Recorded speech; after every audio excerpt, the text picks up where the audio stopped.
Today, I'm delighted to have you here today. Thank you.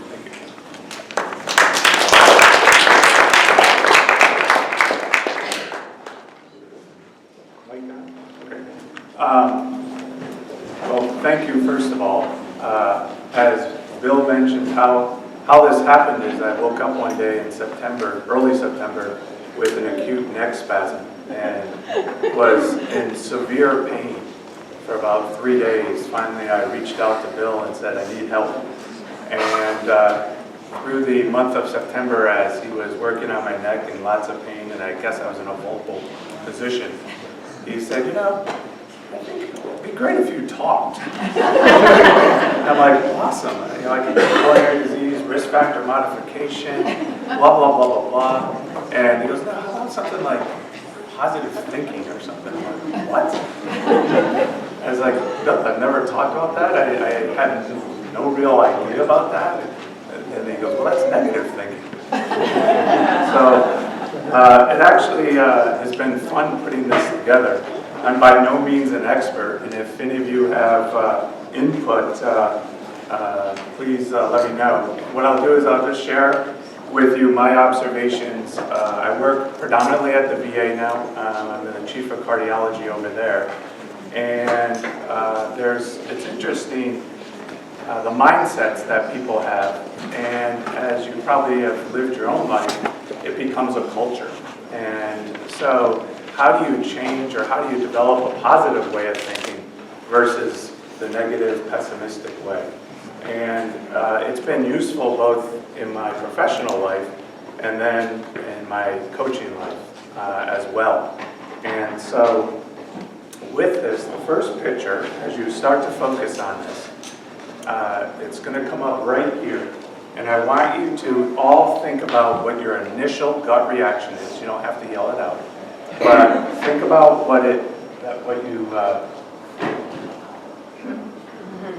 okay?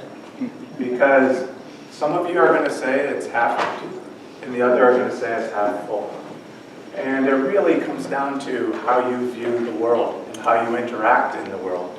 And everyone's different, and it's not necessarily one's right or wrong, but you either look at the world from a pessimistic point of view or optimistic point of view. And, you know, pessimistic by sort of connotation is negative thinking. But when you're faced with a challenge, and especially in the medical world, in cardiology in particular, it's a very unpredictable specialty. You know, 1 minute people are doing fine, there's a certain part of my job that is very predictable, but there's a certain part of my job where someone comes in with a heart attack, I have to drop what I'm doing and run to the ER.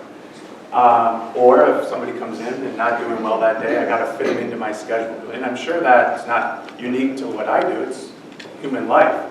It's unpredictable. And so when you're faced with a new challenge or an add-on or something like that, your response could be, well, I've never done this before, why am I going to do this? Or this is too complicated. Or I don't have the resources, we'll never get this accomplished. And what people have to realize, and you're battling with this recently at the VA, is it's very easy to go into this mindset. We don't have enough help, we don't have enough money, we don't have resources, blah, blah, blah, blah, blah.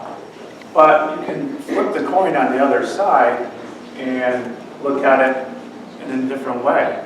Well, maybe this is an opportunity to learn something new. Let's take on the challenge. Let's do it.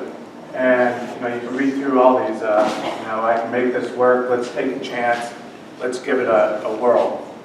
And if you're in a leadership position, or at least, it doesn't have to be that, but from my coaching point of view, I sort of set the tone.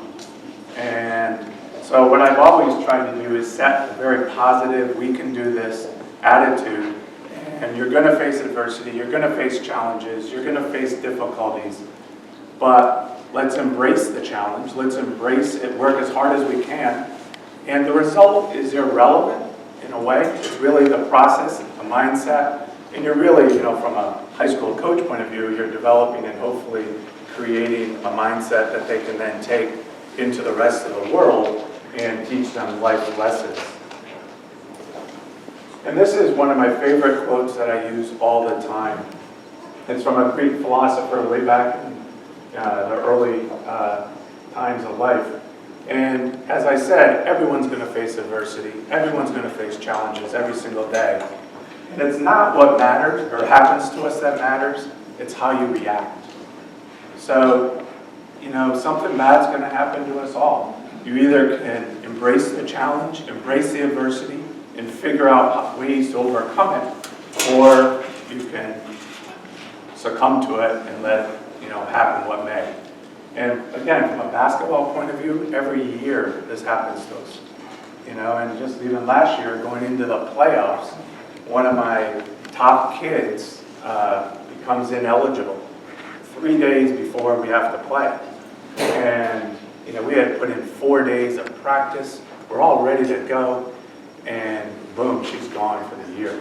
Well, now I have to start sophomore, junior, senior. Only my senior had ever played in a playoff game.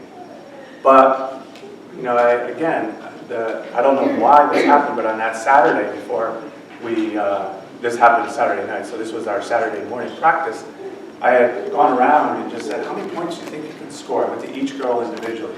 And they said 2, 4, 6. My captain, of course, said 24, but I said, let's try to keep that maybe 10. And I added it all up, and it came out to like 48 points a game. Thankfully, the girl that became ineligible only said 6 points. Because that was sort of a clue, because Monday now, I approached practice, and I said, look, this happened, it's over. We got to focus on the game. We all have a role here. I said, what were the points we came up with the other day? And we wrote it down. And I said, look, this person who now no longer can play said she could score 6 points. I said, can I get 1 extra point from 6 kids? That's all we need, guys. 1 extra point. And I couldn't believe it. My sophomore went from 6 points and scored 17. And so, again, I think it's the way and how you react that becomes vitally important. And it obviously doesn't apply just to sports. It applies to everything we do in life. Your work, your health, and your day-to-day interactions with folks. And from a health point of view, it also has been shown very beneficial. There's been lots of studies that positive thinkers have less stress in general compared to those who think negatively. It helps with lower rates of depression, lower blood pressure. Probably because when you're stressed, your adrenal glands are putting out epinephrine or adrenaline, and all day long you're like this, you get increased anxiety, you're on edge more. So there's a lot of health benefits. And I'm sure some of you, because I've experienced this, during final exams or areas where you're under a lot of stress, you're more likely to develop the common cold, upper respiratory tract infection, a viral infection. Why? Because your immunity is also affected if you're under lots of stress. And you can read these: better overall psychological health, reduced risk of death from cardiovascular disease, and overall increased lifespan. And some of this stuff isn't hard, randomized controlled studies if you're a pure scientist, but from a population point of view, surveys, questionnaires, this is what they're finding.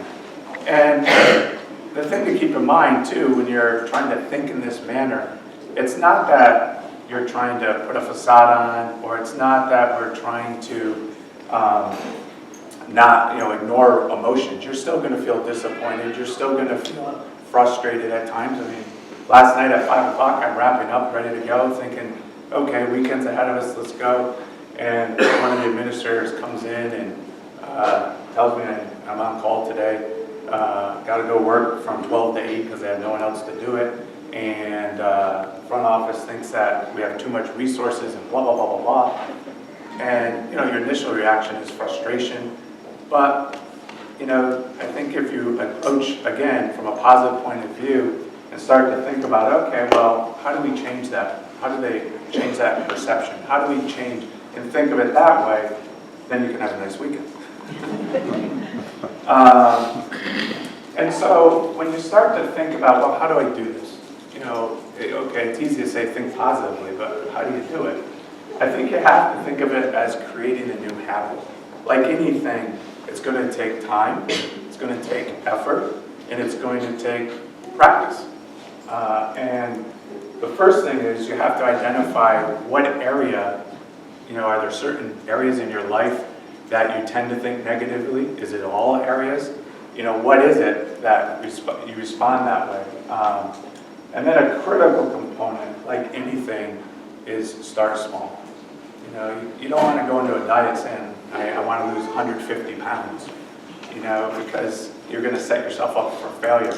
So when you set a goal, set an achievable goal, small time frame, and start to work on maybe one little area. And then, with self-awareness, is you have to start to think about or reflect on your life. Okay, where in my life am I having issues in this realm? And make yourself self-aware. And a classic one is I was actually at the Dartmouth women's practice a few weeks ago. It was actually opening day. They went 12 minutes. They were playing their intra-squad scrimmaging. They went 12 minutes without scoring, either team. And coach blows the whistle, and she's at mid-court, and she goes, "Ladies, it's been," okay, positive thinking, self-talk. "I know it's only first day, and you guys are playing excellent defense." And I'm sitting there watching that, and I was like, "Oh man, is that ever a great example?" I'm using that. And I even talked to her afterwards. I said, "You've gone through this leadership stuff. You understand this." She goes, "Yep." And it was also very comforting because we have those same sort of practices where it just goes on and on and on. You're like, "Oh my gosh, are we ever going to win a game this year?" So I was very happy to know what happens at the upper level too. And then mental imagery, I think, is very important. Again, people view themselves from a professional point of view as healthy or not healthy. Or for me, when you're talking cardiology, we do a lot of invasive stuff. And with that comes risks. The risks, thankfully, are low. They're, for a cath, it's 1 in 1,000 for a stroke, 1 in 1,000 for a heart attack, 1 in 1,000 for dying. And you're talking to patients about these risks. And inevitably, every now and then, you'll get a patient that says, "Doc, that's me. I don't care what it is, that's me." And you have to try to coax them. You have to validate the fact that, that's usually fear that's driving that. And they're also trying to prepare themselves for the worst. There's some people that, if they think negatively, if that happens, then at least they were prepared for it, versus think positively, and then when that happens, I'm devastated. And I can tell you that that's what happens to me, unfortunately, every year, as we've only been successful at a statewide level 5 times out of 20 years. And, everyone ends their year with a loss. But I never think of losing. Like, I always think, okay, we're going to do this, and then all of a sudden, boom, it's done, over. And then you're like, oh, you don't sleep a few nights, and then you get over it, and you realize it's just a game. But I think mental imagery is very important. You have to think of yourself as healthy, think of yourself as confident, think of yourself as going out there and making that free throw. Think of yourself as going to succeed. Because, again, it doesn't mean you're going to be successful every single time or good things are going to happen to you every single time. But the truth is, when something bad happens, the positive thinking, you start to think of it in a different way. Okay, we weren't successful this time, or this happened this time. What can I do the next time to make it a little more successful and happier? And it leads to less stress. And then we talked about, another part is anxiety and emotions also play a role. Obviously anxiety is a real issue, and some people are more anxious than other people. And sometimes, therapy, behavioral therapy isn't enough, and you need actually medications to help you. And that's very real. But I think a positive thinker, it also reduces one's anxiety as well, in addition. So it's, again, a behavioral therapy that you can use with that as in your armamentarium. The importance of humor, I think, is invaluable. You know, interacting with lots of people in different venues, we can't take life too seriously.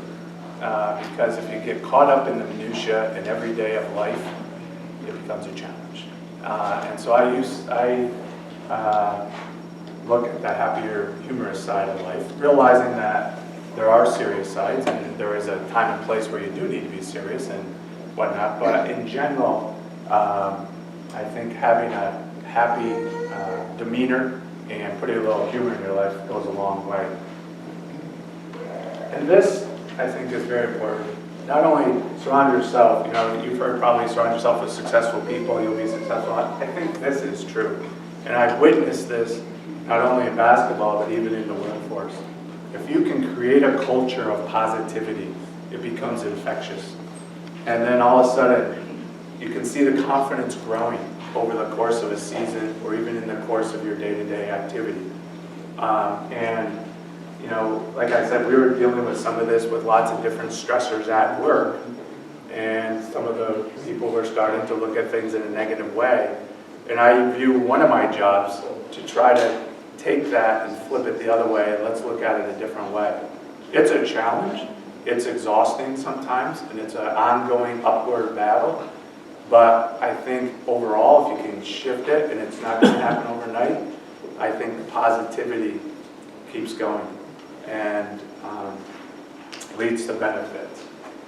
So those were some of the things, and these are just some of the processes you think, you know, again, I'm not an expert. I've read some of the work in this area because I think it's important to try to understand, because I think it does motivate people. I think it does create a good culture to work in, and it's more fun for me. And so you have to increase your knowledge, and I always try to look for books to read that are either self-help or in this arena to try to do. And every basketball season, I try to find one book that I'm going to read over the course of that season to try to increase my knowledge in that area. And I think this is also, especially for teenagers, who are very concerned about what others think of them. That is huge. But it also, I think, happens with adults. Is some people are, you know, don't want to do this or do that because they're afraid of what others will think. And, you know, you got to get over that. And again, I think it's sometimes challenging because it's also a personality issue. But I think you can work through that. And actually, I have one person at work that for several years we've been talking about, you know, don't be concerned what others think. You know, set your values, set who you want to be as a person, what you believe in, write them down, and then do it. And what other people think, that's their issue. That's not your issue. Because you're being the person you want to be. You're carrying out your life how you feel is ideal and for the benefit of others. And what others think, you know, it's a bell-shaped curve. You know, some people think I'm the best coach or best physician I've ever in the world. Most people tolerate me. Some people think I'm not too bad. And we got back to positive and imagery and positive words. And as you can see, all this is it's a mindset. You know, smile, joke, have fun. And self-awareness, again, you have to start to, when you say something or how you respond, you want to really, how did I approach that subject? You know, I'm not perfect. I sometimes, you know, say things and respond in ways I wish I didn't. And if I had a do-over, I'd go back and change it. Because sometimes you react and you get caught up in the moment. And, you know, you're like, ooh. But, you know, that example I told you about the college coach, she started to go, and all of a sudden she became aware that negativity was starting to flow. And she took a step back, took a deep breath, self-talked herself into it, and then gave a positive thought, like excellent defense. So, you know, here's just two scenarios that highlight, you know, what I was saying. Alan applied for a new job but didn't believe he was going to get it. So right off the bat, he's thinking negative. And again, it may be a defense mechanism, because then if he doesn't get it, then he's not as hurt. But the problem with this is it becomes a self-fulfilling prophecy. You know, because the negative thoughts, his self-esteem was low, he considered himself a failure, he had a negative attitude toward himself and believed other applicants were better and more qualified. And his mind was occupied with negative thoughts and fears concerning the job. And on the morning of the interview, he woke up late. So now all of a sudden, all these negative emotions are leading to negative actions. He didn't eat breakfast, had to wear a dirty shirt, showed up at the interview tense, negative, hungry, worried about his shirt. His mind was distracted. He had difficulty focusing, and as a result, he portrayed a bad impression, and he wasn't offered the job. So, I mean, obviously this is possibly fictitious, I should say. Or it may be true, because I've seen this, maybe not to this extreme, but I don't want, we got to stop it here with the negative thoughts, because, again, everything that plays out afterwards becomes sort of a fait accompli.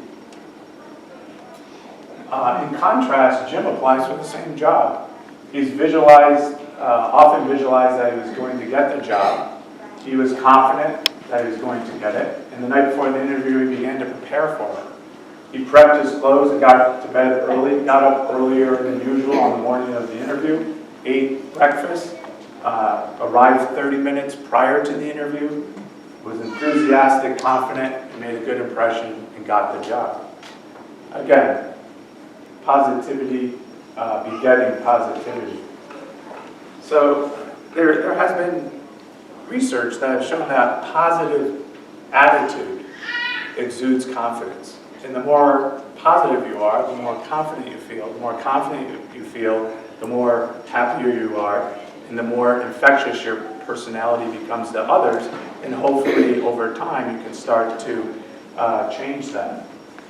In contrast, the opposite is true. Negative thoughts beget negative thoughts, which then lead to negative words, which then leads to negative attitudes, which leads to negative actions and unhappiness. So the key of all this, whether you're positive or negative, is to keep in mind that we affect and are affected by the people we interact with.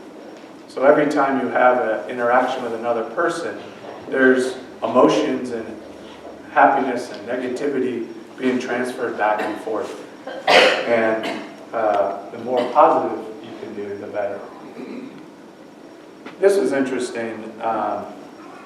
When I started looking at this, the negative emotions actually narrow your mind and focus your thoughts. And this is just an example about that. And if a tiger suddenly jumps in a path ahead of you, what is your brain's initial response? All of a sudden now there's a big tiger. Probably everybody would say fear. And what's your initial reaction? Run. Okay? And so your brain programs you to running. At that moment, everything else in your world doesn't matter. Your only focus is run. The problem with that is there may be an option to run up, climb up a tree, grab a large branch. There may be other options there to help your survival. But the problem is your brain just focuses on get out of Dodge and get to safety. And you then begin to ignore everything else around you. And that's been shown as well. This woman's from the University of North Carolina. She looked at 5 different movie clips and broke up into 5 groups. 2 had positive films they would watch. 1 was feelings of joy, the other was feelings of contentment. 2 groups looked at movies that portrayed negativity, feelings of fear, feelings of anger. And then there was a control group to which to compare all this to. And they just asked them to write down their thoughts to the movie and write down. And when they did this, those that watched the negative films only wrote down a very few responses. Yet the people that watched the positivity wrote appreciably more. And again, it's getting to this notion that when you think positive, you start to expand your mindset. You start to expand the horizon and options. And you look at and approach things much differently that when you start to look at narrow or negative things, which narrow your focus. And so from a positive thinking coaching aspect, with the season only a few weeks away, I have to sort of start to get back into the mindset because at the end of the day, these are young kids who are going to make mistakes and they're trying to learn, and I have to always remind myself at the end of the day I'm trying to teach them life lessons because I hope they're going to end up as good as the Spurs. But I realize that probably won't happen. But this is something I try to always remind myself because I can tell you, coaching kids, I don't care if it's girls or boys, you can say 5 or 10 great things about them, and you say the one negative thing, and all they remember is that one negative thing. And it's very similar to medicine. You say the one bad thing, like especially if you use the word cancer, you can then say, well, it's treatable, it's this, and this. It's hard to get over that word and the negativity associated with that word. So I have to remind myself, there's the magic ratio they talk about with the positive coaching is 5 positive things versus 1 negativity. And the truth is, you can even couch that negativity into constructive criticism and put a positive spin on it, And as I tell my team, there's only 3 things that I hold you accountable for. Give maximum effort, try to have a positive attitude, and control your emotions. The third one's sometimes challenging. But those, effort, the only thing that will land you on the bench is if you're not giving 100%. Okay, and it's very black and white for them. We go over it, this and that. I know you're going to bounce the ball off your foot. I know you're going to miss 3, 4, 5, 6 shots. I know you're going to, and we work a lot with, how do you cope with, when you miss shots or this or that. And that's what I'm working with, over the summer. I have an incoming freshman who could be very good. But, every time she misses a shot, she's like, in the body language. And so we try to work on, be positive. The best shooters make 4 out of 10. So you're going to miss 6, and you're going to make 4. So don't, just do that. And I try to, so the angle I take is if it's the right shot, you shoot it. If it's not the right shot, we'll talk and we'll teach you what is the right shot. But if you miss it, you miss it. There's nothing you can do about it. Move on. Easier said than done. From a medical point of view, there's been lots of research, as I mentioned earlier, and this one's from the Harvard School of Public Health, that positivity or a more optimistic outlook, you have a lower risk of heart disease. And they tried to put a scientific, how do you scientifically prove this? And one could argue whether looking at carotid artery thickness, which is a measure of atherosclerotic burden, whether that is a true measure or not. But in this study, optimistic women had less thickening of their carotid artery, suggesting that the whole idea of atherosclerosis is an inflammatory hypothesis. So diabetes, tobacco, high cholesterol, all these different factors, smoking, they all inflame the walls of the artery and leads to this ongoing inflammation. Stress, or also has been implicated, type A personality as well. So one of the theories is that if we can decrease our stress level through optimism, positive thinking, that it may actually reduce one's risk. And this is just some more. This was another study. The first one was 2001. This is 2009. Looking at, again, a lot of this is survey or epidemiologic, which can be questioned as far as generalizability. But I will say, over and over and over in big populations, it's all going in the same trend. And so it's telling us there might be a signal here, or it seems like there's a signal here, that a positive mindset and optimism results in a healthier lifestyle. So, just to conclude, I was telling Bill before this, I have a really bad habit. I never practice my talks before I give them. And so you go into the talk, and I never have any idea how long it's going to take or what I'm going to say. But I think I'm fairly good on time.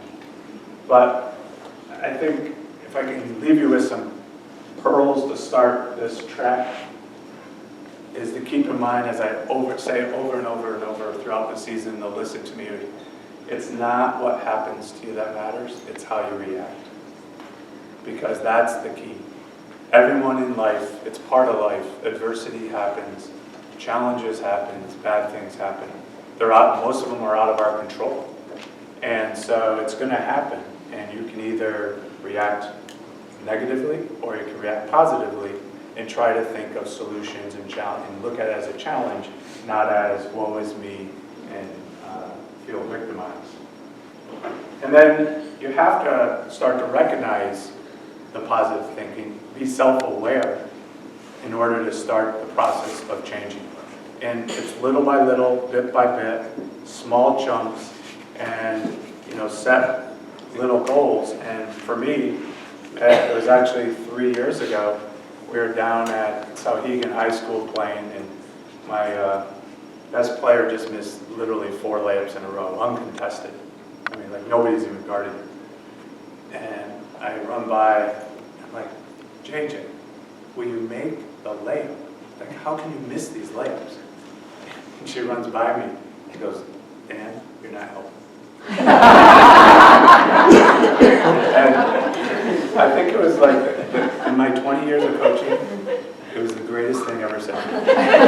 Because I was sitting there, I was like, she's right. I couldn't say anything.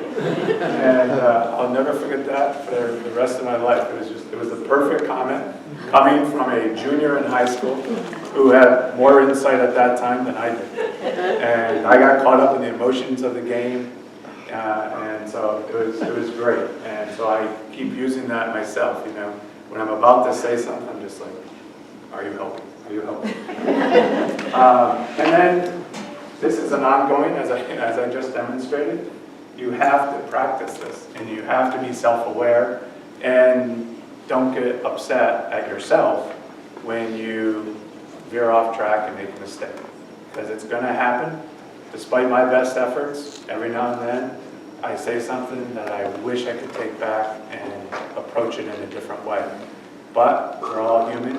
We all have fallibility, and it's going to happen. So the key is recognize that it just happened and figure out a way to help yourself to avoid it in the future, or at least change. And then this we can't always do, because depending on your workplace, depending on where you are, you may not have a choice to surround yourself with good people or positive people. But if you can, at least in your personal lives, you can surround yourself, you can choose your friends, or you can start to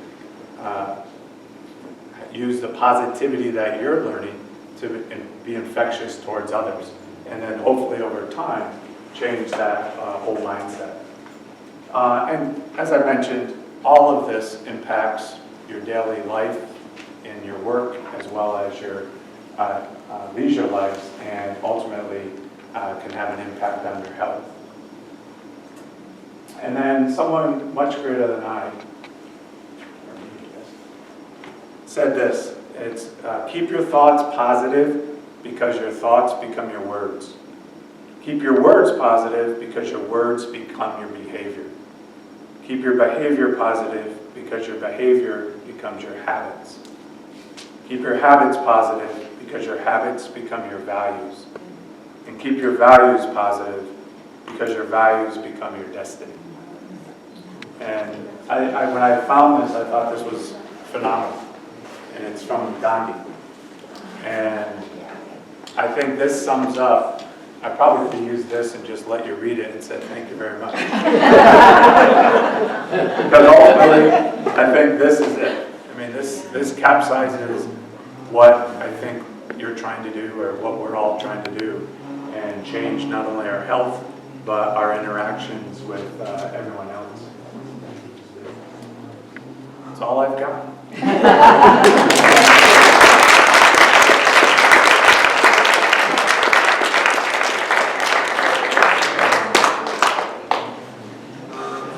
Now the scary part, but I'll think positively. Questions? Are there some books that are particularly readable and helpful and summarizes some of what you've been saying? I can look for you. There are. I mean, the books I've always looked at. I'm a sports fan, and I'm not sure that that's. I mean, like for instance, John Wooden. All of his books are phenomenal. I mean, it's a way of life, and he portrays a lot of positive values. And so I think his books are very, very good, but it may not get into all this sort of how do I nitty gritty, but I can look and I'll send them to Bill, or somebody may know. There's the Power of Positive Thinking. Yeah. By, I think, Norman Vincent Peale. Who is it? Norman Vincent Peale. Norman Vincent Peale. You stole his title. What's that? I know. That was not intentional. I thought that was original. There were three words of advice that you were speaking of giving to your team, and one of them was effort, and then the third one was control emotions, but what was the second one? Oh, positive attitude. Thanks. Yeah. And that, again, it's more creating a positive culture. It's very easy for, sometimes on a 2-on-1 break, a kid may be wide open, think they have it, and the other kid shoots it and misses it. It's very easy to start to complain, or, I was open, or this or that, and so we try to, every day, we have a theme for the week, and then every day just give them a little snippet of something positive, or practice like a champion, or the various things we do, and this isn't mine, this is from, I think, John Wooden actually, is when things are going bad with your team, that's the time where you need to encourage them, support them, pat someone on the back. The time to really get after them is when they're doing well, because now they're feeling confident, their egos are up, and that's where I would usually get after them and say, look at, I have a question. Are there any negative coaches out there? Am I still being recorded?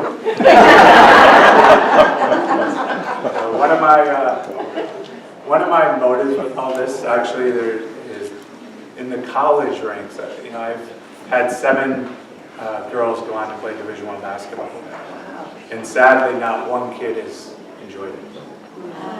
And the culture in Division I, and hopefully it's changing, and the Dartmouth coach right now is phenomenal, and she is phenomenal. But they create a militaristic mindset where they absolutely tear you down to nothing and then build you up in their sort of mindset.